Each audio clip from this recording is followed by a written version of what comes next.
বেগম খালেদা জিয়ার বিদেশ যাত্রাকে কেন্দ্র করে কেউ যদি -2 ফর্মুলা চিন্তা করে থাকে তাদের সে আশা কখনোই পূরণ হবে না বলে হুঁশিয়ার করেছেন বিএনপি কেন্দ্রীয় নেতারা। রাজধানীতে আলাদা অনুষ্ঠানে অংশ নিয়ে তারা আরো জানান, জামাতের সাথে বিএনপি দূরত্ব বাড়েনি, আহ্বান জানিয়েছেন বিভ্রান্তির সৃষ্টি হয় এমন বক্তব্য না দিতে। বাকিটা জানাচ্ছেন শফিকুল হক। বিদেশে নির্বাসিত জীবন শেষে দেশে ফেরা বেশ কয়েকজন দলীয় নেতাকে নিয়ে শুক্রবার বিএনপির প্রতিষ্ঠাতা ও সাবেক রাষ্ট্রপতি জিয়াউর রহমানের সমাধিতে যান দলের স্থায়ী কমিটির সদস্য আমির খসরু মাহমুদ চৌধুরী। এ সময় দলীয় চেয়ারপারসনের বিদেশ যাত্রা নিয়ে -2 এর স্বপ্ন যারা দেখছেন তাদের হুঁশিয়ার করেন তিনি। জানান, বিএনপি এখন আগের থেকে অনেক বেশি শক্তিশালী দল। কেউ যদি মনে মনে মন গড়া কথা বলে, এটা তাদের সমস্যা।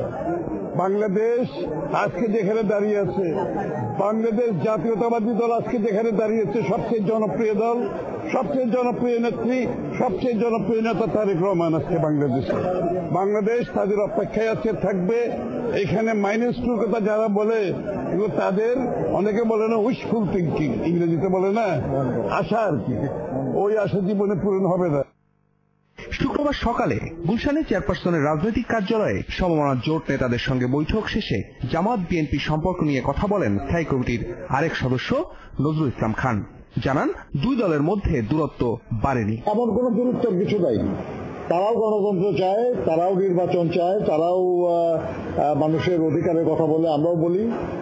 কিন্তু যদি কেউ কখনো বলে আর কি যে শুধু তারা দেশপ্রেমিক, তাহলে তো আমাদের কষ্ট লাগবেই। আমরা তো বলবো আর কি যে ভাই কথাটা ঠিক না, আমরা সবাই দেশপ্রেমিক। এদিকে বিকেলে মহানগর উত্তর বিএনপির আয়োজনে মিরপুর পূরবী সিটি ক্লাব মাঠে জিয়াউর রহমান আন্ত থানা ফুটবল টুর্নামেন্টের উদ্বোধন করেন দলটির মহাসচিব মির্জা ফখরুল। প্রধান অতিথির বক্তব্যে দেশের ক্রীড়াঙ্গনকেও ধ্বংসের জন্য পতিত আওয়ামী লীগ সরকারকেই দায়ী করেন তিনি। এই যে নতুন যে যাত্রা শুরু হয়েছে, এই যাত্রায় আমাদের ক্রীড়াঙ্গনে আমাদের যে জিনিসটা সবচেয়ে বেশি দরকার রয়েছে একটা অরাজনৈতিক একটা ঐক্য এবং মেধার চর্চা সবচেয়ে সুযোগ যেন সবাই পায় এবং সেই সুযোগে সবচেয়ে ভালো পরিবার বলিয়ে আসতে চায়। পরে ঢাকা মহানগর উত্তরের 26টি থানার অংশগ্রহণে এই টুর্নামেন্টের আয়োজন করা হয়। শফিকুল হক, ৭১।